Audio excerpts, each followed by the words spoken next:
जय माता दी। आप सभी को शारदीय नवरात्रि की हार्दिक शुभकामनाएं।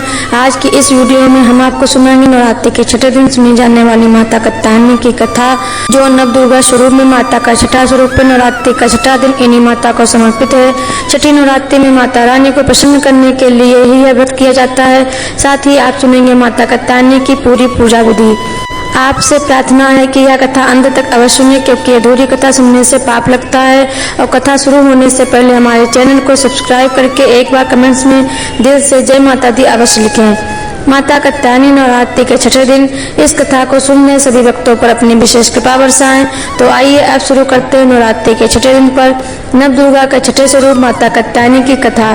तो प्रेम से बोलिए श्री गणेशाय नमः। ओम जयंती मंगला काली भद्रकाली कपालिनी दुर्गा क्षमा शिवा धात्री स्वाहा सदा नमोस्तुते। कात्यायनी इन देवी को नवरात्रि में छठे दिन पूजा जाता है। प्राचीन काल में कात्य गोत्र में विश्व प्रसिद्ध महर्षि कात्यायन ने भगवती पराअंबा की उपासना की, कठिन तपस्या की। इनकी इच्छा थी कि उन्हें एक अलौकिक पुत्री की प्राप्ति हो। तब माता आदिशक्ति ने उनके घर पुत्री के रूप में जन्म लिया, इसलिए यह देवी कात्यायनी कहलाई। इनका गुण शोधकार है, इसलिए इस वैज्ञानिक युग में भी कात्यायनी देवी का महत्व सर्वाधिक हो जाता है। इनकी कृपा से ही सारे कार्य पूरे होते हैं। श्री वैद्यनाथ नामक स्थान पर प्रकट होकर माता कात्यायनी पूजी गई थी। माता कात्यायनी अमोघ फलदायिनी है। इनकी 4 भुजाएं हैं। इनका दाईं तरफ का ऊपर वाला हाथ अभय मुद्रा में है तथा नीचे वाला हाथ वर मुद्रा में है। माँ के बाईं तरफ के ऊपर वाले हाथ में तलवार है व नीचे वाले हाथ में कमल का फूल सुशोभित है। इनका वाहन भी सिंह है। इनकी उपासना और आराधना से भक्तों को बड़ी आसानी से धर्म, अर्थ, काम और मोक्ष चारों फलों की प्राप्ति हो जाती है।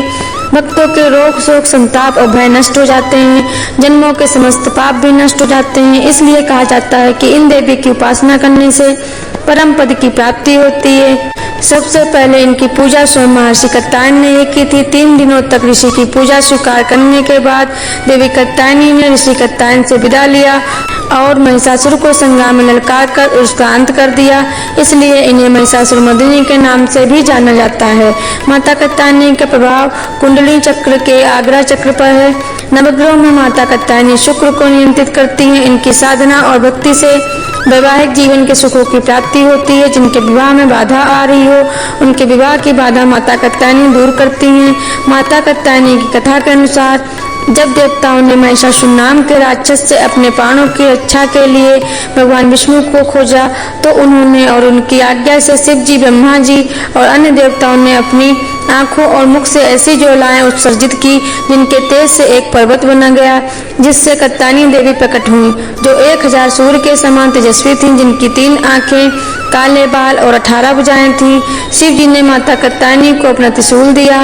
विष्णु जी ने कात्यायनी देवी को सुदर्शन चक्र दिया। वरुण देव ने शंख, अग्निदेव ने भाला, वायुदेव ने धनुष, सूर्यदेव ने बाणों से भरा तरकस, इंद्रदेव ने अपना वज्र, कुबेर ने अपनी गदा, ब्रह्मा जी ने माला और जलपात्र दिया। कालदेव यानी यमराज ने ढाल और तलवार, विश्वकर्मा ने कुल्हाड़ी और अन्य हथियार दिए। इस प्रकार देवताओं के द्वारा पूजित और सशस्त्र होकर कात्यायनी माता मैसूर की पहाड़ियों की ओर बढ़ी। वहाँ असुरों ने उन्हें देखा और वो उनकी सुंदरता से मोहित हो गई और उन्होंने माँ कात्यायनी की सुंदरता का वर्णन उनके राजा महिषासुर से जाकर किया। तो दुष्ट महिषासुर माता कात्यायनी को प्राप्त करने के लिए उत्सुक हो गया। जब महिषासुर ने माँ कात्यायनी के साथ सामने विवाह का प्रस्ताव रख दिया, तो माँ कात्यायनी ने महिषासुर के सामने शर्त रखी कि उसे उन्हें संग्राम में जीतना होगा। तब महिषासुर ने बैल का रूप धारण किया और माता कात्यायनी से संग्राम किया। अंत में कात्यायनी देवी अपने सिंह से तुरी और महिषासुर की पीठ पर कूद गई, जो एक बैल के रूप में था। फिर माता कात्यायनी ने अपने कोमल पैरों से बैल रूपी महिषासुर के सिर पर इतना भयानक प्रहार किया कि वह बेहोश होकर जमीन पर गिर पड़ा। फिर माता कात्यायनी ने अपनी तलवार से महिषासुर का शीश भिलक कर डाला और तब से माता कात्यायनी को महिषासुर मर्दिनी यानी महिषासुर का वध करने वाली कहा गया। देवी कात्यायनी को वृंदावन यानी ब्रजभूमि की अधिष्ठात्री देवी के रूप में भी जाना जाता है। माता कात्यायनी का संबंध श्री कृष्ण और उनकी गोपिकाओं से भी रहा है। द्वापर युग में रसेश्वर भगवान श्री कृष्ण ने मोहिनी, बांसुरी और अनूठी लीलाओं से ब्रज की गोपिकाओं को अपने प्रेम आकर्षण में बांध लिया था। हर कोई इनके दिल में रहना चाहता था। गोपिकाएं तो बलिहारी थी। तब उन्होंने भगवान श्री कृष्ण को पति रूप में पाने के लिए माँ कात्यायनी की आराधना की।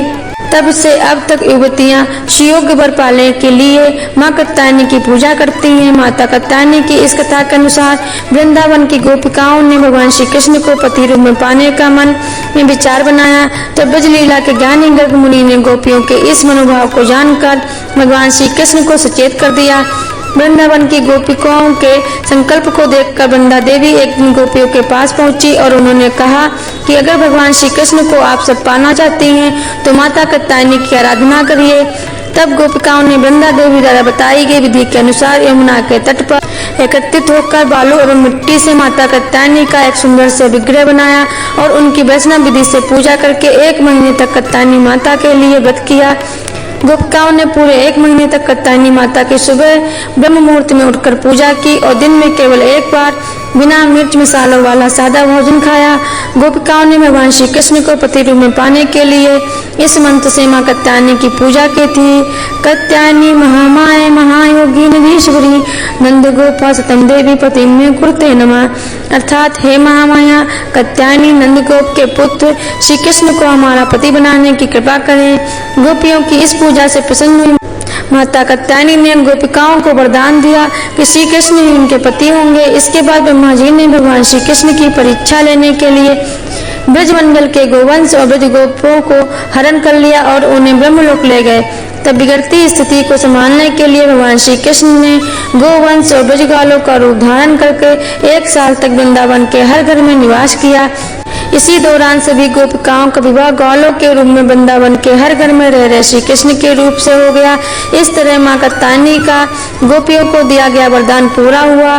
भगवान श्री कृष्ण गोपिकाओं के पति के रूप में उनके घर पर रहे थे। तब इसे मानता है कि युवतियों की आराधना से प्रसन्न होकर आज भी मां कात्यायनी उन्हें सुयोग्य वर प्रदान कर रही हैं। साल भर में सैकड़ों युवतियां आज भी मां कात्यायनी की आराधना करके व सुहाग की वस्तुएं मां को कात्यायनी को अर्पित करके अपनी मनोकामनाएं पूरी कर रही हैं। आइए अब जानते हैं माता कात्यायनी की पूरी पूजा विधि। कात्यायनी माता के पूजन के लिए कात्यायनी माता की चौकी लगाएं। कात्यायनी देवी को पीला रंग बहुत पसंद है, इसलिए नवरात्रि के छठे दिन पीले रंग के वस्त्रों को जरूर धारण करें और माता रानी की चौकी लगाते हुए पीले रंग का कपड़ा और फूलों का प्रयोग करें। कात्यायनी देवी को पीले पुष्प, हल्दी का तिलक और पीली मिठाई तथा पीले फलों का भोग चढ़ाएं। अब माता कात्यायनी को लाल रंग का गुलाब चढ़ाएं क्योंकि लाल रंग भी माता कात्यायनी को प्रिय है। आप चाहें तो कात्यायनी देवी को गेंदे के फूल भी चढ़ा सकते हैं। कात्यायनी देवी को शहद और मूंग दाल के हलवे का भोग लगाना भी बहुत शुभ होता। माता कात्यायनी की अब इस मंत्र से पूजा करें। या देवी सर्वभूतेषु कात्यायनी रूपेण संस्थिता नमस्तस्यै नमस्तस्यै नमस्तस्यै नमो नमः। इसके बाद आप दुर्गा सप्तशती और दुर्गा चालीसा का पाठ करें। आरती के बाद पूजा के दौरान आपसे जाने अनजाने में हुई सभी गलतियों की माता कात्यायनी से क्षमा मांगे और उनसे अपना व्रत स्वीकार करने की प्रार्थना करें। अगर आपको हमारी यह व्रत कथा पसंद आई है तो और ऐसी व्रत कथाएं सुनने के लिए हमारे चैनल को सब्सक्राइब जरूर करें। धन्यवाद।